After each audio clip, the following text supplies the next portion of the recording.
ევროკავშირის უმაღლესმა წარმომადგენელმა საგარეო საქმეთა და უსაფრთხოების საკითხებში კაია კალასმა დღეს ბრიუსელში საგარეო საქმეთა საბჭოს შეხვედრამდე საქართველოს შესახებ კომენტარი გააკეთა. ინტერპრეს ნიუსის კორესპონდენტთა საუბრისას მან თქვა, რომ საქართველოში მოქალაქეთა დაპატიმრების გამო შეშფოთებულია. ჩვენ ძალიან შეშფოთებულები ვართ დაკავებებით გულისხმობ ადამიანების დაპატიმრებებს, ვახდენთ ზეწოლას იმ ადამიანებზე, რომლებიც ფაქტობრივად ახორციელებენ ძალადობას მშვიდობიანი მომიტინგეების წინააღმდეგ.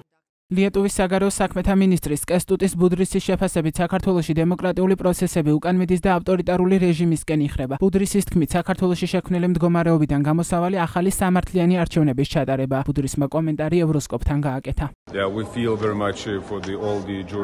ჩვენ ვხედავთ, რომ საქართველოში პროცესი დემოკრატიიდან მიდის უკან ავტორიტარული რეჟიმისკენ. ეს არის ევროპისთვის სერიოზული შეშფოთების საგანი. ამ სიტუაციიდან გამოსავალი არის თავისუფალი და სამართლიანი არჩევნების ორგანიზება ოდირისა და სხვა ორგანიზაციების რეკომენდაციების საფუძველზე, რომლებიც მონიტორინგს უწევდნენ წინა არჩევნებს. ნამდვილად გვაშფოთებს ბოლო დროს მიღებული გადაწყვეტილებები, რომლებიც უფრო ამკაცრებს რეგულაციებს და რაც პროტესტის გამოხატვასა და სიტყვის თავისუფლებას ეხება. ეს ნამდვილად ძალიან სამწუხარო სიტუაციაა.